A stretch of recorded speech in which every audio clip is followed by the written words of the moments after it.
대통령께서 입장하십니다. 모두 자리에서 일어나 주시기 바랍니다.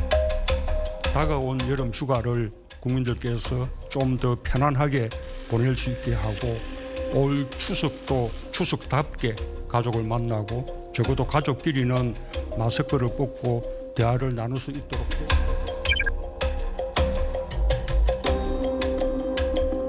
즉 그동안 5단계로 운영하던 단계를 사회적 거리두기 단계 또 등등에 대해서 4단계로 조정을 하겠습니다.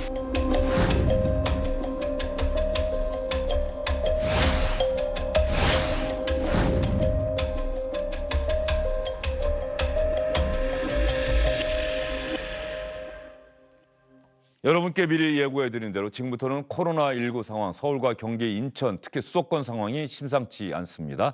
일단 SBS의 조동찬 의학 전문 기자와 함께 이야기를 나눠보도록 하겠습니다. 어서 오십시오. 네, 안녕하십니까. 수도권 상황이 심상치 않다. 그런데 아까 주요 뉴스 보니까 비수도권도 상황이 비슷하게 나쁘게 진행되고 있다. 이런 뉴스가 있던데요. 네, 그렇습니다. 그러니까 뭐 예상된 일이었는데 그러니까 수도권이 확산되면 우리나라는 뭐 전국으로 가는 거는 사실은 시간의 문제라고 보고 있습니다. 역으로도 마찬가지고요. 그러니까 지역에서 확산이 되면 서울로 올라오는 것 별로 어렵지 않은 일이거든요. 그만큼 막기가 어려운 일인데 실제로 통계도 비수도권도 일일 확진자가 그러니까 일주일 평균하면 300명으로 넘어섰거든요. 네. 이 숫자가 500명으로 넘으면 실질적으로 4단계를 해야 되는 그런 상황이에요. 그러니까 아직은 실질적으로 비수도권 4단계 상태는 아니지만 지금 돌아가는 정황으로 봐서는 비수도권이라고 해서 안심할 만한 수준은 아닌 것 같습니다. 수도권 거리두기 4단계 오늘부터 시행되는 건 아닙니까? 네. 그러면 거리두기 4단계가 시행이 되면은 그 효과는 언제쯤부터 반영이 될까요? 다음 주는 가야 될까요? 거리두기 효과는 보통 열흘 이후에 나타납니다. 네. 왜냐하면 거리두기 하면 그만큼 사람들을 덜 만나니까 밀접 접촉이 줄어들겠죠. 그런데 이번에 좀 변수가 있어요. 지난번과 다른 게 델타 변이라는 변수가 있고요. 그다음에 젊은 층 확산이라는 두 가지 변수인데 이게 뭐냐면 기존의 변이는 집에 돌아갔을 때 확진자가 가족을 감염시킨 게 4명꼴 중 1명꼴, 그러니까 25%밖에 안 됐습니다. 그런데 이번에는 델타 변이 보니까 연구에 따라서 가족 내 감염이 100%예요. 그러면 사회적 거리두기, 그러니까 바깥 생활을 차단하는 것만으로 가족 내 전파까지 막을 수는 없는 거거든요. 그래서 상당히 제한적일 것 같고, 그리고 이제 우리가 젊은 층의 그 움직임을 제한하는 건데, 젊은 층이 이제 6시까지 우리가 6시 이후에는 제한하는데, 그러니까 그것을 만회하기 위해서 6시 이전, 예를 들면 점심에 많이 모여서 막 활동하는 것을 무슨 수로 만드느냐 하는 부분도 있기 때문에 제발 열흘 이후에 거리두기 효과가 나타났으면 좋겠지만 현재로서는 누구도 장담할 수 있는 상황은 아닙니다. 예, 그러면 이번 주 중에는 지난주 후반부에 사람들이 많이 걱정했던 게 연일 하루 확진자 기록이 바뀌고 있다. 네. 1,200명, 1,300명 넘어갔는데 이번 주 중에는 뭐 1,500명, 2,000명까지도 지금 방역 당국은 각오하고 있는 겁니까? 네, 그래프로만 보면 네. 뭐 이번 주에 1,500명, 2,000명 넘는다고 하더라도 이상할 게 없습니다. 다만 이제 파격적으로 줄려면 어쨌거나 멈추는 시간이 아주 강도가 높아야 되는데 그것은 이제 우리 국민들이 어떻게 해주시느냐 거기에 관건이 달려있을 것 같고요. 예. 그다음에 또 하나 뭐냐면 과연 여기서 환자가 늘 때 정말로 확진자 수, 그러니까 건강한 확진자 수의 대책을 우리가 중점을 할 것이냐 아니면 소수의 위중증, 중환자로 좀 포커싱을 할 것이냐 이 문제는 되게 첨예하게 달려 있는데 여기에 대해서 방역 당국이 조금 더 좀 생각을 해봤으면 좋겠습니다. 예. 수도권 거리두기 4단계 사실 많은 분들이 그 부분에 관심이 많은데 말이죠. 거리두기 4단계가 되면은 일단 많은 분들이 알고 계시는 게 저녁 6시 이후에는 2명만 만날 수 있다. 그러면 사회생활 하시는 분들도 다른 사람을 단둘이 만나서 이야기하는 건 좀 부담스러워하기 때문에 흔히 3명 적어도 이 정도는 만나는데 이제 그런 아예 외부 만남 자체가 단절될 것이다. 네. 많은 분들이 이렇게 받아들이고 있는데 말이죠. 그런데 이 4명에서 2명, 3명 이상 못 만난다 그러니까 여러 가지 구체적인 궁금증들이 많이 나와요. 택시는 어떻게 해야지? 제가 친구랑 둘이 타면은 기사분까지 3명이 되는데 이건 안 되는 건가? 제가 오늘 아침부터 예. 가장 많이 받았던 질문이고요. 어떤 분들이 하셨냐면 예. 당장 방송을 하셔야 되는 라디오 진행자, 예. 담당 PD분들이 예. 저한테 많이 문의를 하셨는데 사실 즉각 대답을 못 드렸어요. 그래서 저도 이제 오후에 방역당국한테 확인한 건데 일단 기본적으로 택시 같은 경우에는요. 택시 기사님 열애입니다. 2분까지는 돼요. 그런데 일하다가 9시까지 일하다가 우리 3명이 같은 방향인데 집에 가는 거 어떻냐? 네. 어떻냐? 그건 사적 모임으로 보지 않겠다고 했습니다. 그러니까 그 정도, 그러니까 그냥 우리가 어디서 놀러 갈 목적으로 3명이 택시를 타면 안 되겠지만 뭐 회사에서 같이 일하는 분들이 같은 집 방향 3시 이기 때문에 3시 가시는 건 괜찮습니다. 그러니까 사실상 밖에서 구분하기가 어렵겠죠. 그러니까 방역 지침을 강하게 엄격하게 세운 것은 충분히 이해는 가지만 실생활과 조금 동떨어지고 현장에서 적용하기가 좀 어려운. 가령 수영장은 되고 헬스장은 안 되고 그런데 수영장은 마스크를 쓸 수가 없는 데고 헬스장은 마스크를 쓰는 데고 그럼 수영장이 더 위험한데 수영장에서는 오히려 뭐 그건 허용을 한다. 네, 이런 것도 그렇습니다. 뭐 문제가 있다는 지적도 있던데요. 그러니까 헬스장, 수영장이 모두 되는데 헬스장 샤워실은 안 되고 수영장 샤워실은 됩니다. 왜 이런 규정이 생겼냐면 헬스장 샤워실이 수영장 샤워실보다 더 위험하다는 과학적 근거가 있어서가 아니라 우리나라에서 헬스장 샤워실에서 환자가 발생한 과거 사례가 있기 때문에 그렇거든요. 그래서 그런 사례를 바탕으로 할 수밖에 없는 정부 당국의 입장이야 뭐 이해가 가지만 그럼에도 불구하고 그것을 받아들이는 국민들이 의아해하는 것은 너무나 뭐 당연한 일이죠. 또 뭐냐면 택시기사님들 그럼 언제까지 2명으로 제한되느냐 이 질문도 많으셨는데 그렇죠. 새벽 5시부터 시작이랍니다. 그러니까 오후 6시부터 그 다음날 새벽 5시까지가 4단계 적용인 네. 겁니다. 그러니까 이거는 뭐냐면 아마 다른 활동도 마찬가지일 거예요. 언제까지 6시부터는 다들 아는데 도대체 몇 시까지 우리가 이렇게 돼야 돼 그러면 새벽 5시라고 오늘 방역당국이 답을 했으니까 그런 부분이 있고요. 그다음에 또 헬스장에서 빠르게 뛰면 안 된다니까 뭐 120에서 시속 6km 이상 속도로 하면 안 된다. 그런데 뭐 어떤 분들은 그게 상당히 힘든 운동이 될 수도 있습니다만 어떤 분에게는 시속 6km로 두고 운동하면 이건 운동이 아니다라고 생각하는 분도 있거든요. 네, 그게 이제 빠르게 뛰면 거친 숨을 쉴 수밖에 없고 그러면 나의 침방울이 튀어나올 가능성 때문에 그렇게 정한 거긴 하지만 사실은 뭐 일반적으로 그걸 무슨 수로 단속을 하겠습니까? 그런 부분은 커다랗게 생각하지 마시고 다만 헬스장에서도 가볍게 하시라 이런 의미로 받아들이시면 될 것 같습니다. 예. 그러니까 저런 실내 체육 러닝머신 속도 6km 이하 제한, 뭐 방역 당국도 뭔가 일을 안 할 수는 없고 저런 것까지도 또 현장에서 요구가 있으니까 하긴 하는데 저런 것들이 발표가 되면 과연 현장을 알고 나오는 거냐? 그럼 저게 왜 7km는 안 되고 8km는 안 되고 왜 6km로 했을까? 뭐 이런 의문이 늘 생기게 마련이거든요. 저희가 취재를 해보면 예.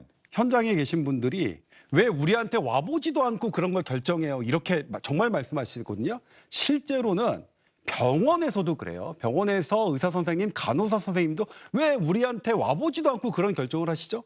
그러니까 방역 당국이 바빠서 그런 것이라는 것은 이해하지만 네. 그럼에도 중요한 정책은 그리고 현장에서는 이런 정책 때문에 사실 그 자영업자분들 목숨 걸고 하고 계시지 않습니까? 그러니까 그런 되게 중요한 정책이니만큼 이런 것들은 현장에 직접 와봐서 이게 정말 현장 그 타당성이 있는지 없는지를 확인하고 정책을 결정해 주셨으면 좋겠어요. 예, 알겠습니다. 수도권의 거리두기 4단계 최고 단계의 강력한 조치입니다. 그러면 자영업자들, 식당 운영하시는 분들, 뭐 카페 운영하시는 분들 정말로 시름, 고심은 깊어갈 수밖에 없지요. 일단 저희가 준비한 영상 보시고 나서 이야기를 이어가도록 하겠습니다.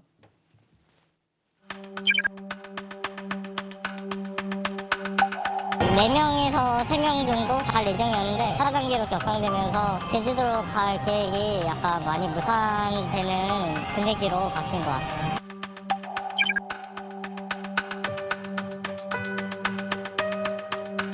한 달만 좀 시간 좀 갖자고 말하고 일단은 알바들은 나오지 말라 했고 이제 배달을 좀 집중적으로 해야 되지 않을까 싶어가지고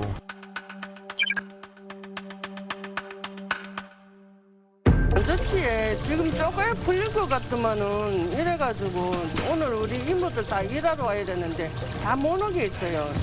지금은 벌써 낮에는 손님 없지 저녁 시간에 손님 좀 있는데 10시까지, 8시까지 손님을 받아야 되잖아요. 그런데 그 시간에는 우리 같은 사람들은 장사 시작이거든요.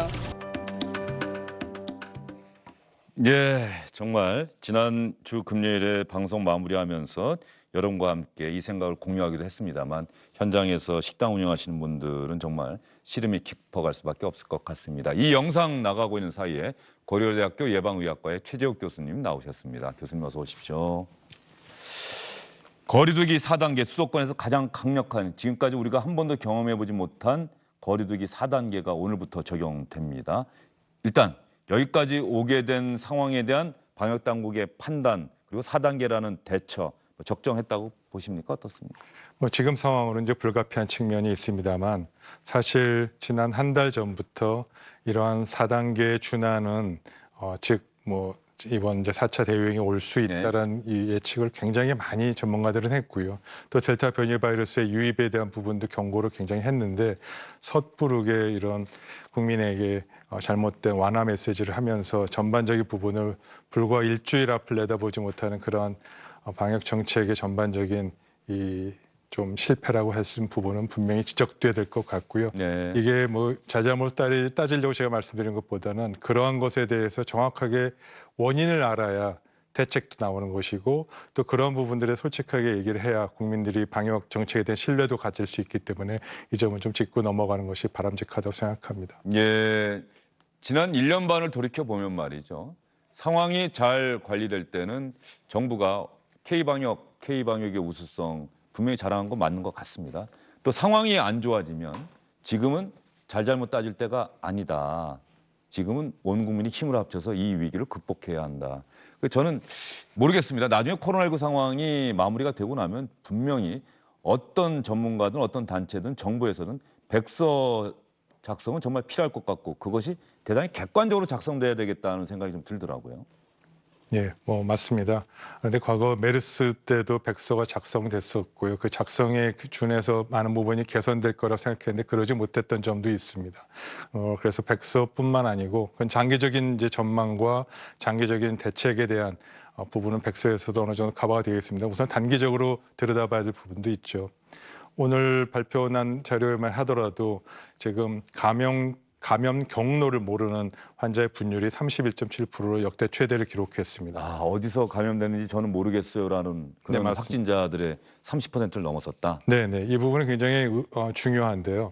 왜 그러냐면 소위 K방역이라는 즉 조기 진단과 격리, 치료 이러한 K방역의 모델로 이 감염을 통제하지 못하는 게 30%를 넘었다는 거거든요. 그럼 결국 이 K방역 자체만으로 우리가 이 부분을 통제하기 어렵다는 점을 원인을 정확하게 알아야지만이 지금 4차 대유행도 통제가 가능하겠죠. 결국 그 원인은 지난 1월부터 지금 6월까지 연일 300명에서 500명 정도 매일 계속 증가하고 유지됐던 이 부분을 통제하지 못한 것과 맞물려 있습니다. 그래서 이러한 그 지역사회 감염, 무증상 감염자가 계속 유지되고 있고 이 부분이 방역망에서 관리되지 않고 있는 이 부분을 앞으로 어떻게 관리할 것이냐가 4차 대유행을 줄일 수 있는 또 통제할 수 있는 또 하나의 중요한 포인트다 그렇게 생각합니다. 지금부터는 정말 모든 국민이 자발적으로 참여하고 협력해서 빠른 시일 안에 코로나19 확산세를 꺾는 게 대단히 중요하다. 그다음에 백신 접종이 속도를 내면은 우리가 올 가을에는 보다 안전한 상황에서 올 가을을 보낼 수 있을 것이다.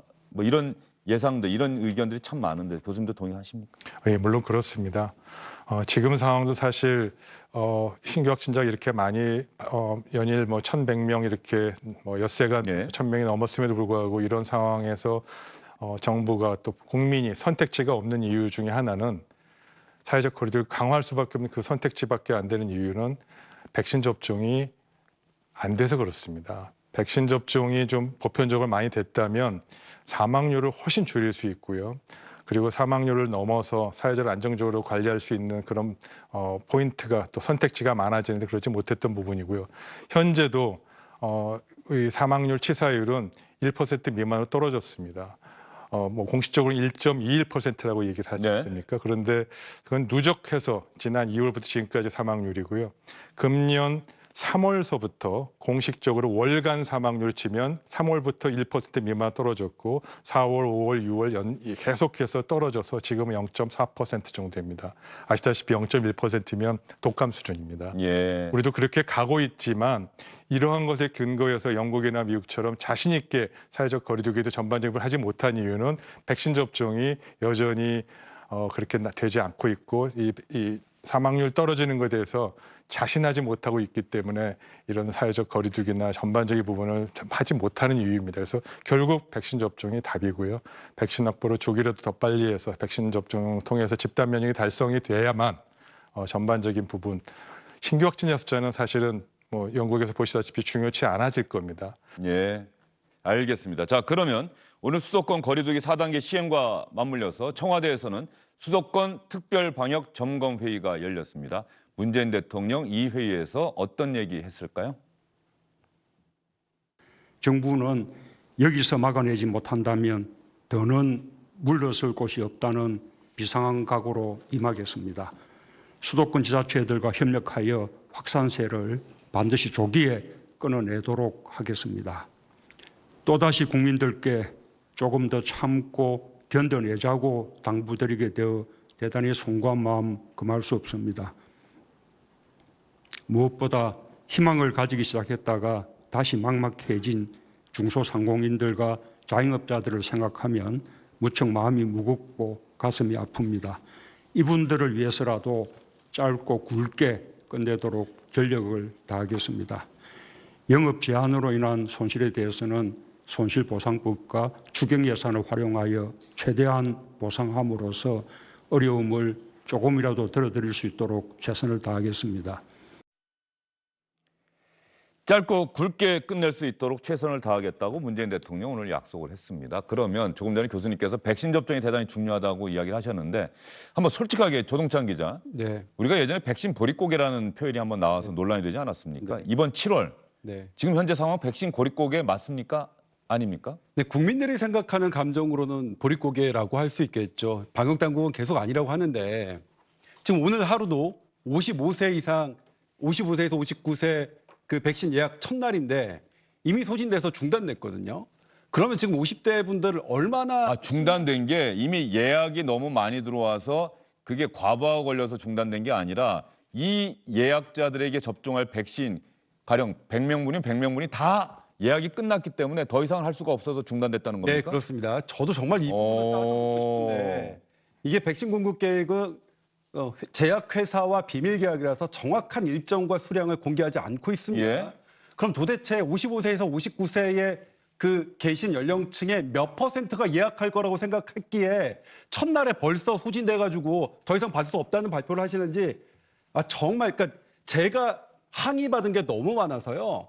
이거 정말 정부 측에 전해드리고 싶어요. 국민들 예. 되게 분노하고 계십니다. 아니 이럴 거면 그러니까 누가 이런 계획을 이렇게 안일하게 세웠는지 모르겠는데 정말로 저희 그냥 정보 발표 그대로 보도하는 기자들 되게 현장에서 욕먹고 있거든요.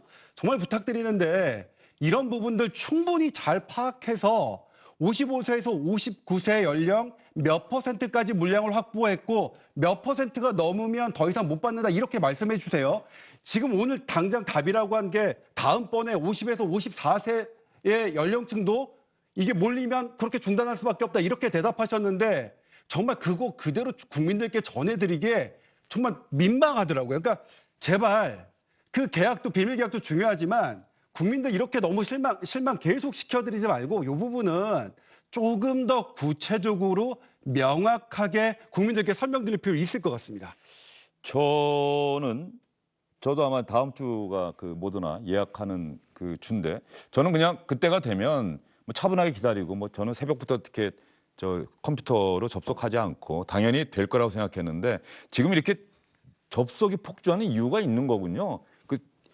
네. 할당된 물량이 이미 한정돼 있어서 그거 빨리 접종받으려면 내가 정말 무리해서라도 새벽부터 눈을 밤을 새워가면서 누를 수밖에 없는 그런 지금 현재 사정이 있는 거군요.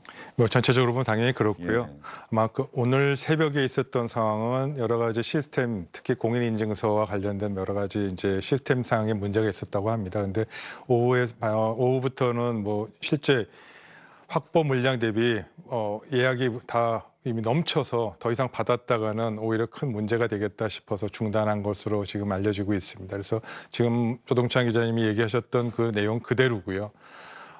모든 것에 가장 중요한 방역 정책의 가장 중요한 것은 네. 신뢰입니다. 왜 그러냐면 불확실성이 있기 때문에 그렇습니다. 여전히 불확실성이 있지 않습니까? 그러면 그런 불확실성에 대해서 솔직하게 이해를 구하고 그에 대해서 양해를 또 뭐 잘못한 부분 인정해야만 이 장기적인 관점에서 방역 정책이 또 사회적 거리두기에 대한 국민의 부탁이 실제 실현이 될 텐데 이런 자꾸 방역 정책 신뢰가 깨지는 것 같아서 국민들에 대한 신뢰와 앞으로의 이런 방역 정책 제대로 실행될 것인에 대한 매우 우려스럽습니다. 예, 우리가 기본적으로 의료 인프라가 워낙 잘 돼 있어서 백신이 확보만 된다고 한다면 지난 6월에 뭐 정부가 자랑했듯이 우리는 정말로 백신을 순식간에 많은 분들이 맞을 수 있지 않습니까? 그런데 지금 현재 이렇게 백신 접종이 정체가 되는 것은 확보된 들어와 있는 백신의 양이 적기 때문이고 예. 그러면 이 백신 확보 물량이 숨통이 트는 게 결국 다음 달 뭐 중후반부로 가야 되는 겁니까? 네, 지금 그것도 잘 모르겠어요. 그러니까 뭐냐면 출입 기자, 취재 기자도 잘 오늘은 좀 너무하다는 생각이 들더라고요. 아니 50대 분들 얼마나 기다리셨습니까? 그런데 첫날 예약에 이렇게 더 이상 마감이라서 그렇더니요. 그리고 뭐냐면 도대체 몇 명이 응시했고 몇 명이 그러면 탈락했고 얼마나 기다려야 되는 거 내놓지도 않고 있어요. 지금까지. 아이고. 이거는 이게 정말로 이건 저 자체도 너무 좀 자괴감이 들어서 그러니까 지금 무슨 사정은 있겠죠. 어려우시니까 바쁘시니까 그런 건 알겠는데 이 부분은 너무 크니까 지금부터라도 차근차근 있는 그대로 아까 최재욱 교수님이 말씀하셨지만 신뢰는 되게 중요한 거니까 있는 그대로 부족하면 부족한 대로 늦어지면 늦어지는 대로 그대로 국민들께 말씀드리고 그리고 국민들의 협조를 구하는 게 우선이라고 생각해요.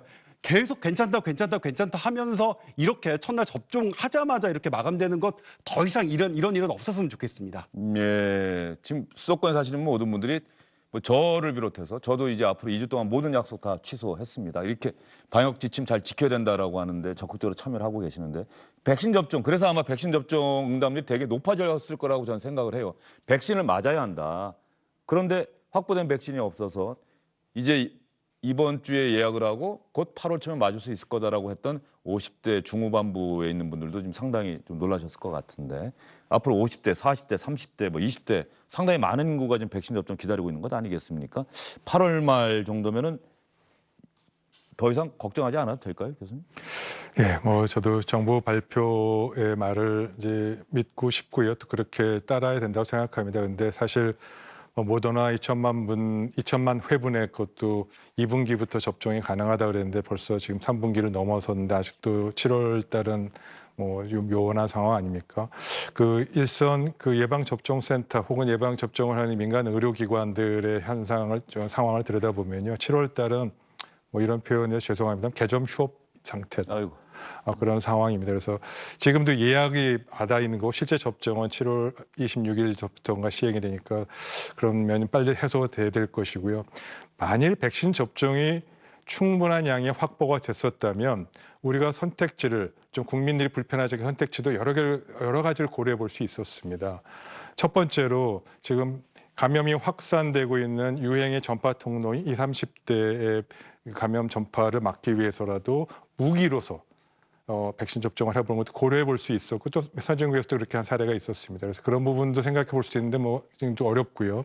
오늘도 뭐 이 백화점과 같은 대규모 상업시설에서의 감염에 대한 부분에 우려가 있고 여러 가지 다양한 대책들 논의하고 있는데 네. 그런 불특정 다수를 많이 접해야 되는 그 백화점과 같은 이 캐셔들이나 뭐 수납원이나 이런 분들에게 백신 접종 우선적으로 된다면 경제활동 부분도 어느 정도 크게 충격을 주지 않으면서 할 수 있는 부분들이 있는데 사실 그런 부분 없이 지금 순서대로 뭐 형평성, 뭐 정치적인 여러 가지 이유로 고려로 만일 50대, 59세 이렇게 고려하는 것은 참 적절치는 않다고 보고요. 물론 그나마 이 모든 것이 백신이 충분히 확보되어야 가능한 일이라서 지금은 참 선택지가 없다는 점에서 좀 아쉽습니다. 예, 알겠습니다. 두 분 말씀 들으면서 조금 좀 답답해지기도 하는데 말이죠. 그래도 우리 국민들은 방역 당국의 브리핑 내용 절대적으로 신뢰하고 있다고 생각을 합니다. 오늘 뭐 저희도 뭐 김우란 방역 기획관 과연 제 역할을 했느냐 이런 얘기도 좀 하려고 했습니다만 지금 비판보다는 현재 상황을 어떻게 돌파해 나갈 것이냐 이게 문제이기 때문에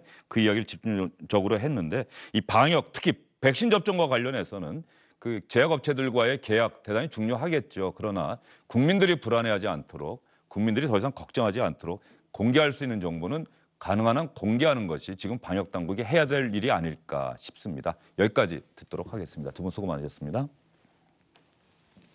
안녕하십니까, 주영진입니다. 더 많은 뉴스와 라이브 이벤트를 보고 싶으시다면 화면 오른쪽을 눌러서 구독해 주시기 바랍니다. 저희 SBS 앱을 다운로드 받으시면 뉴스 속보 알림도 받아보실 수 있습니다. 텔레비전으로도 SBS 뉴스, 유튜브로도 SBS 뉴스 잊지 마시기 바랍니다.